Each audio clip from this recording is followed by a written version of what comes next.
Yesu atanga atuma tunezerwa no mu bihe by'imibabaro. Amahoro Yesu atanga atuma tunezerwa.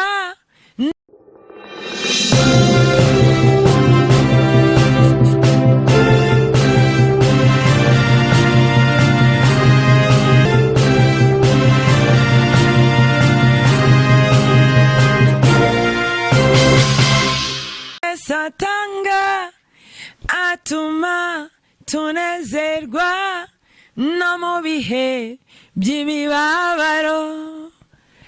Amahoro Yesu atanga atuma tunezerwa no mu bihe by'imibabaro. Amen. Kadushima Imana. Data turagushima kuko uri Imana igira neza. Turagushima kubw'uyu munsi, turagushima kubw'uyu mwanya mwiza waduhaye kugira ngo tukuvuge, kugira ngo tuganire. Mwami turagushimiye kubw'iki kiganiro tugiye gutanga, kandi turagushimiye ko uzagikoresha kugira ngo urubyiruko rwinshi, kugira ngo abantu bakuru benshi bakumenye kandi bagendere mu nzira zawe, kandi kuzagikoresha kugira ngo Mwami wigaragaze nk'Imana, kugira ngo abantu bamenye yuko uri Imana ivana umuntu ku cyavu ukamwicaranya n'ibikomangoma, kuri Imana igira neza, ko na wa wundi watawe Mwami wamwibuka ukamugirira neza. Turasabye rero kugira ngo ubane natwe muri uyu mwanya, ubane Mwami n'abaduha iki kiganiro, ubane natwe kandi ntihagire irogoya nimwe iba muri iki kiganiro, ahubwo izina ryawe ari ryo rihabwa icyubahiro, mu izina rya Yesu, amen. Bakunzi ba Gisha TV, uyu munsi twagiriye ubuntu bwo kwakira muri studio za Gisha TV abakozi b'Imana, abanyempano zidasanzwe, abakunzi b'umwami wacu Yesu Kristo. Umutwara akaba yitwa Potin Kabahizi, umufasha akaba yitwa Louise Kimararongo. Tubakiriye muri studio za Gisha TV bakozi b'Imana. Murakoze cyane, natwe turabishimiye. Bose bakaba bahuriye ku mpano ikomeye cyane y'urukundo rudasanzwe rwo gukunda abana b'Imana b'ingeri zose. Bakaba barakoze ubukwe tariki ya 22 Nzeri 2022.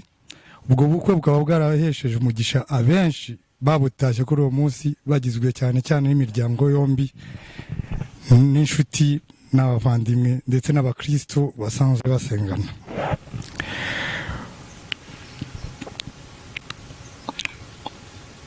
Natubwira amashimwe mufite mu mitima yanyu kubyerekeye ubukwe bwanyu. Ubukwe bwacu koko nk'uko bivuze bwabaye ku itariki ya 22 Mutarama, yibeshye gatavuga Nzeri ariko ni Mutarama, muri uyu mwaka wa 2022. Ni ubukwe bwabaye mu bihe bikomeye, ariko ni ubukwe bwabaye bwiza kandi turabishimira Imana kuko ariyo yabuduteguriye ikanabukora. Ni ukuri turashima Imana cyane ku badufashije bose, turashima Imana cyane ku babanye natwe kuva byose bitangira kugeza birangira. Turashima Imana no ku badusengeye n'ababanye natwe mu mitima yabo, kuko umubare w'abantu mu by'ukuri wari wemewe wari muke, ariko ntabwo byabuzije yuko abantu babana natwe kandi bakadushyikira. N'ubu turabibona, tubona ama message, twagiriwe n'ubuntu. Mu kimwe mu bintu dushimira Imana cyane nuko ubukwe bwacu bwabaye online, hakaba kuri live streaming, abantu bakabireba. Twarabinezerewe cyane, tumaze kubona abantu bagera mu 1000 babirebye. Biratunezeza cyane ko hari abantu benshi n'ubu bazakomeza, kandi twizera yuko bizatuma n'abandi bagira ubwoba bwo gutera intambwe nk'iyi ngiyi babikora. Kuko bidakorwa n'ubutunzi, bidakorwa n'amafaranga, ariko bikorwa n'Imana. Iyo umuntu ayise Imana imugirira neza. Murakoze cyane, sinzi niba bashije wanjye hari icyo ashaka kongera. Merci.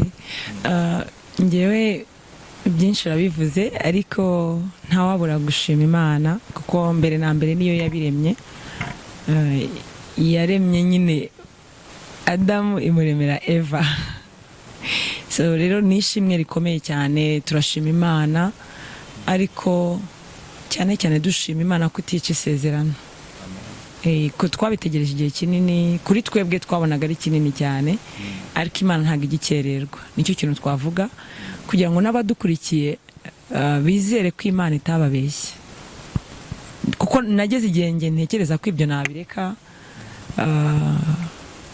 nyuma y'igihe cyari gishize cyose, imyaka hafi 16, ugategereza umuntu Imana yavuze utaramenya n'uwo ari we, ufite n'ubukunda, ariko Imana, kuba mu bushake bw'Imana ni byiza cyane, kuko ibyo yari yarabigennye kuva kera. Ikintu nge nashima Imana ni uko ijya igarura ibyabuze, nuko ijya izura ibyatawe, ibyo bita ko byapfuye, kuko hari abantu babaga bavuga ko tutazashaka. Ku ruhande rwe wenda arabizi n'intambara ze yari arimo, ariko nkanjye ibyo bavugaga nageze n'igihe ndavuga ntari ku wundi ntashatse, ariko nkajya mu ijuru ubundi bintwaye iki. Ariko hari umugisha Satani anyaga umuntu kandi Imana yarawumwemereye, ariyo mpamvu turi buvuge ku mugisha Yesu yaduhereye mu mwuka, donc iby'umwuka bikarema ibihari, ari byo mubona uyu munsi wa none. Imana yaremye urugo rwa Pota na Louise, turabishimira Imana tudatinze, twabasubiza ijambo, ariko cyane cyane no gushima Imana, kandi dushimira n'Imana yaduhaye abantu badushyigikira. Imana yakoresheje abavandimwe ba Pota, urumva nanjye nabonye undi muryango, ndabishimira Imana. Nabyo ni iby'agaciro ko hari igihe twabayeho tudafite imiryango kandi bamwe bahari, ariko ndashima Imana ko bose bari kutugarukira, none ikandemera n'undi muryango wa Kabahizi ariyo famiye ya Pota.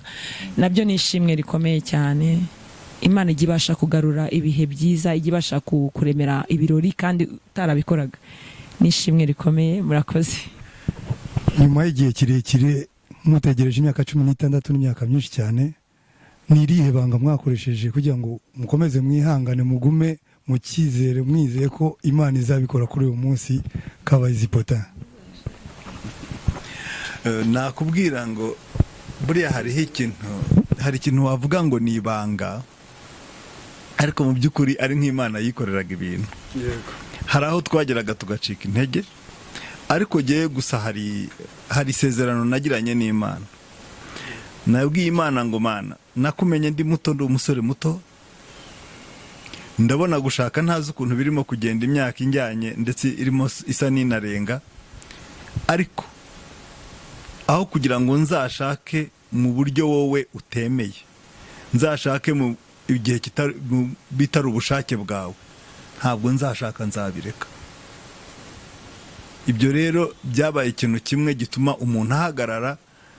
Hari imiyaga myinshi yabaye, hari ibintu byinshi umuntu aba yaranyuzemo, ariko Imana, kimwe mu bintu uburyo umuntu aba akwiye kubwira Imana ni ukugendana n'Imana mu by'ukuri, uvuga uti ngewe ndi determine. Hari ikintu cya determination twagize, cyangwa ikintu navuga ngo kiburiya determination ni kumaramaza imbere y'Imana, ukayibwira ngo Mana, ndashaka ibyawe gusa, ibitari ibyawe ntibizabeho. Kandi koko iyo Imana ibonye ko wamaramaje mu mutima, kuko yo burya bireba mu mutima, nta kuntu yakwanga yuko ibyo bintu bitaba, irabigukorera kandi ikabikora neza. Njye rero numva ari ryo banga. Ariko na sheri wanjye burya buri muntu wese, burya uko Imana yaremye umuntu ari umwe adasa n'undi no mu isura, burya n'impanga ntizisa, twibeshya ko zisa ariko ntizisa.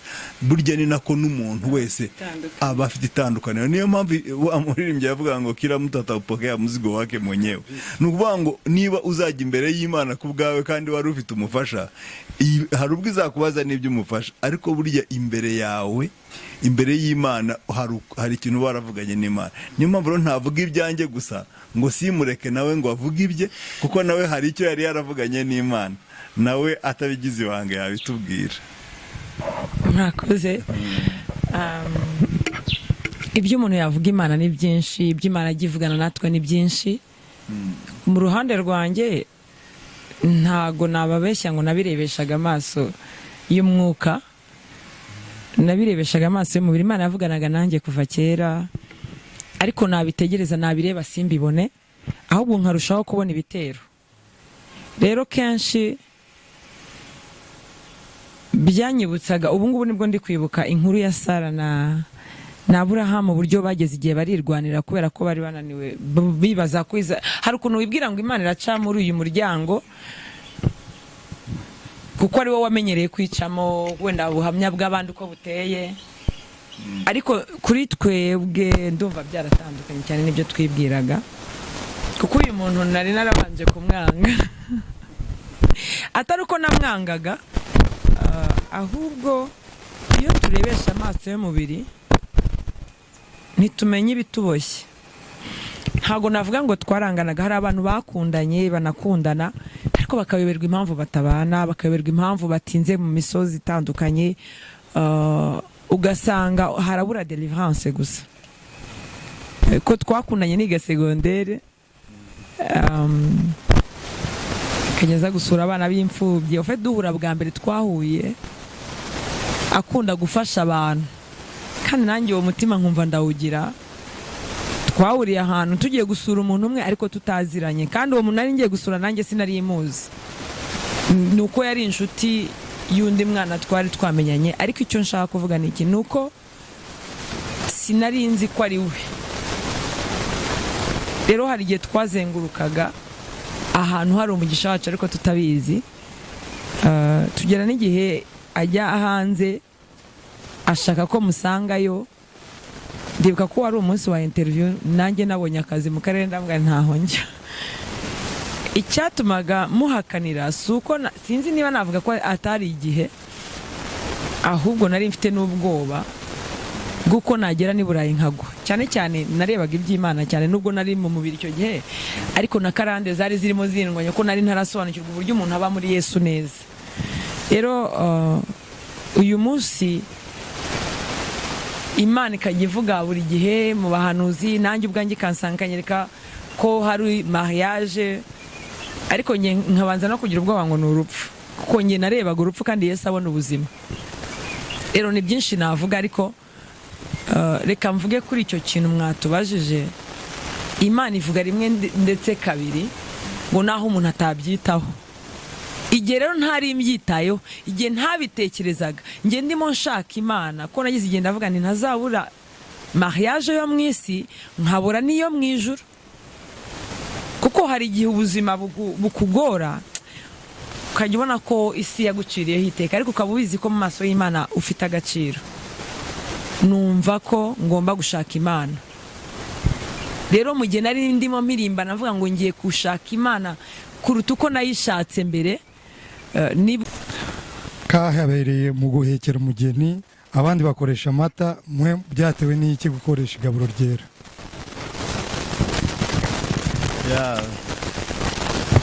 Nibyo koko, hari igihe iyo hageze igihe cyo kuvuga ngo umukwe yaje gutwara umugeni cyangwa hari ukuntu, kuko umukobwa aba avuye iwabo, kenshi babifuriza kugira urugo rwiza, babifuriza kugira urugo rw'umugisha. Noneho kuko babifuriza rero kugira urugo rw'umugisha, ahanini hari ukuntu babaha amata, mbese bigaragaza yuko ababyeyi babifurije umugisha. Rero niba ababyeyi babifurije umugisha babifurije cyangwa babasabira, hari uwo bawusaba, uwo mugisha bawusaba Imana. Iyo babasabiye rero umugisha ku Mana, nuko Imana ariyo nkuru, nukuvuga ngo Imana iruta n'aba babyeyi banyu.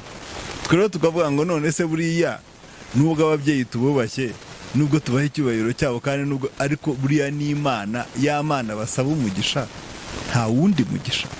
Kuko ijambo ry'Imana, Imana y'ubwayo ntiyatwihera umugisha, kandi ababyeyi nabo bakawubonera umugisha, bakahabonera umugisha, kuko barawubifuriza cyangwa bakawubasabira. Ariko twebwe noneho dufite iyo Mana yo itanga umugisha, igatuma na barumuna bacu na bashiki bacu nabo bagira ibirori nk'ibyo twagize, igatuma haba umugisha aho tugiye, habaho byuzuye. Rero Imana yaravuze mu gitabo cy'Abefeso, niho tugiye gusoma ku murongo, igice cya mbere ku murongo wa 3, hari ahantu Imana ivuga neza igasobanura ngo Imana y'umwami wacu Yesu Kristo ariyo na se ishimwe, kuko yaduhereye muri Kristo imigisha yose y'umwuka yo mu ijuru. Amen. Twizera rero ko ibyaremwe, ibyo tubona hano ku isi, n'abo babyeyi badusabira umugisha barimo, natwe ubwacu turimwo, byose bigaragara byaremwe mu bitagaragara. Ni ukuvuga ngo imigisha byaremwe mu byo mu ijuru, Imana yabiremeye iri mu ijuru. Noneho ubwo twizera ko Imana y'umwami wacu Yesu Kristo yaduhereye muri Kristo imigisha yose yo mu mwuka. Ni ukuvuga ngo muri Kristo Yesu niho twizerera umugisha. Noneho iyo dufata ifunguro ryera tuba twibuka umugisha. Reka mubwire, buriya umugisha, ifunguro ryera, umuntu wa mbere warizanye ni umugabo witwa Melikisedeki. Burya ubutambyi bwa Yesu bushushanya ubutambyi ngo bwa Melikisedeki, ngo butandukanye n'ubutambyi bw'Abalewi. Melikisedeki rero yasanze umugabo witwa Aburahamu ahantu, ngo amaze gutsinda ingabo, Imana yamuhaye imbaraga, we ngo batsinze ingabo z'ibihugu byinshi, kandi bari abasirikare 300 ba Aburahamu, garago 300 ba Aburahamu nawe. Barangije ngo bahura na Melikisedeki.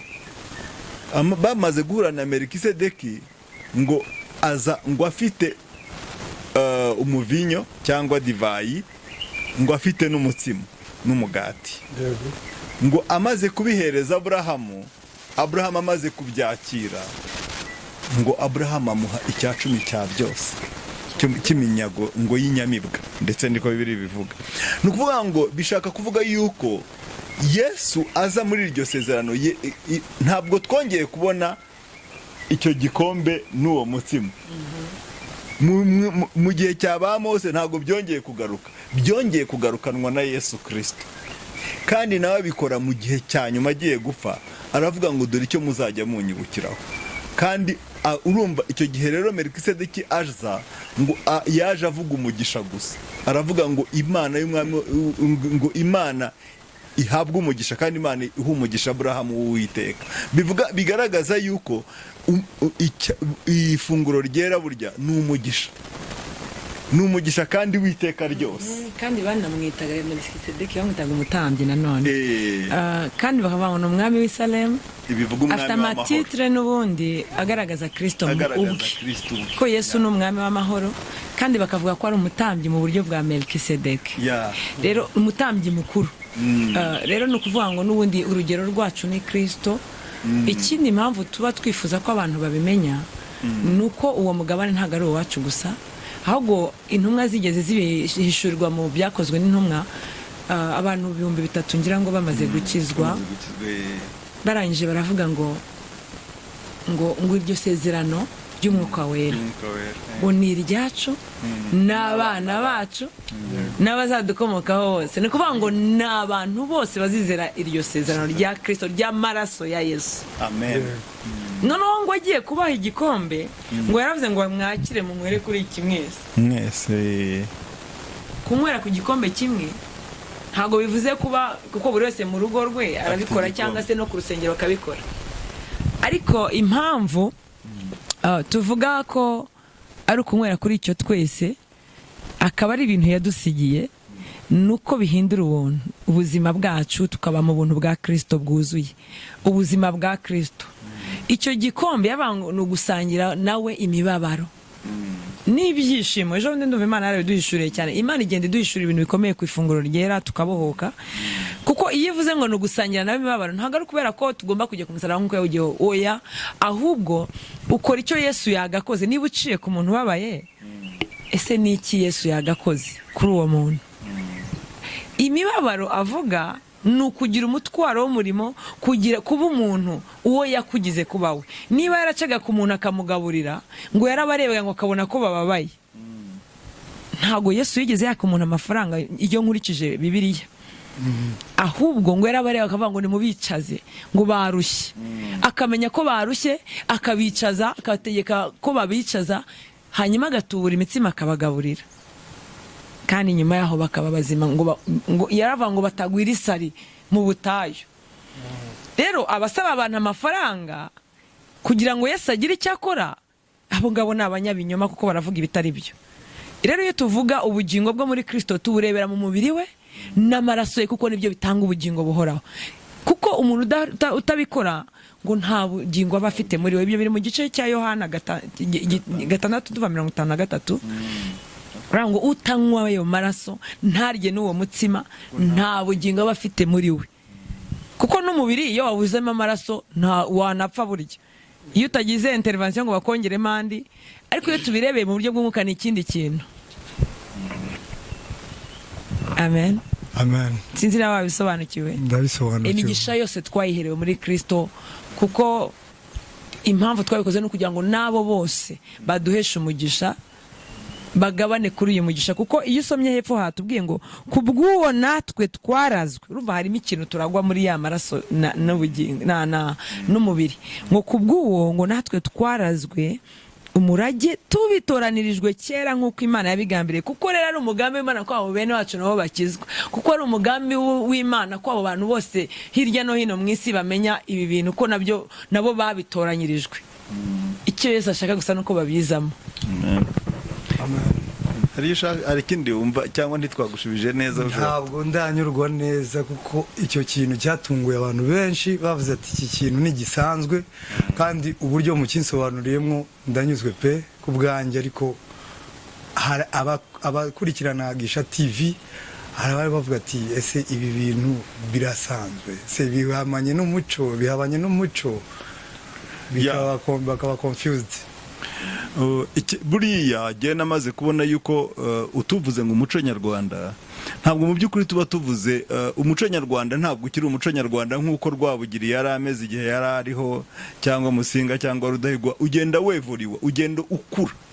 Ni ukuvuga ngo hari ibyo twazanye, hari indi myizerere tuvuge ubu ngubu abantu benshi bafite batari bafite mu gihe cya ba Rwabugiri. Kuko yiyagiye abantu barabandwaga bakagira gute. Ubu ngubu harimo abayisilamu, ariko ubu ngubu nkatwe nk'abakristo, natwe hari umuco wa gikristo twadopta tukazana mu muco nyarwanda, kandi tugasanga rimwe na rimwe mu muco rimwe na rimwe bishobora guhabana. Hari icyo byavugaga mu buryo bw'umwuka, ndaza kukigaruka. Ariko noneho uyu munsi twebwe turavuga ngo niba twarabaye abakristo, nubwo turi abanyarwanda, twari twambaye na kinyarwanda, warabibonye, twemera imbyino nyarwanda byose tukabyemera, n'ayo mata turayanywa rwose buri munsi. Ariko twemera ko hari umugisha wo mu buryo bw'umwuka abantu batabona kandi batamenye. Reka nkubwire, Yesu igihe yazaga, niba hari ibintu yagonganye nabyo, ni umuco w'Abayahudi. Kuko hari ibintu we yaberekaga byo mu ijuru, bikorwa mu ijuru, ntibashake kubyemera kuko mu isi badasanzwe babikora, cyangwa kuko bakunze ubutunzi. Rero ikintu twashatse kwigisha abantu nuko umugisha wa mbere ari umugisha utangwa n'Imana. Noneho Imana yabasogokuruza niba yaravuga iti nimwinywera amata, cyangwa mugire gute, cyangwa mubandwe, cyangwa murasago, cyangwa mugire gute. Ariko twebwe Imana twemera, Imana y'umwami wacu Yesu Kristo ari nayo se.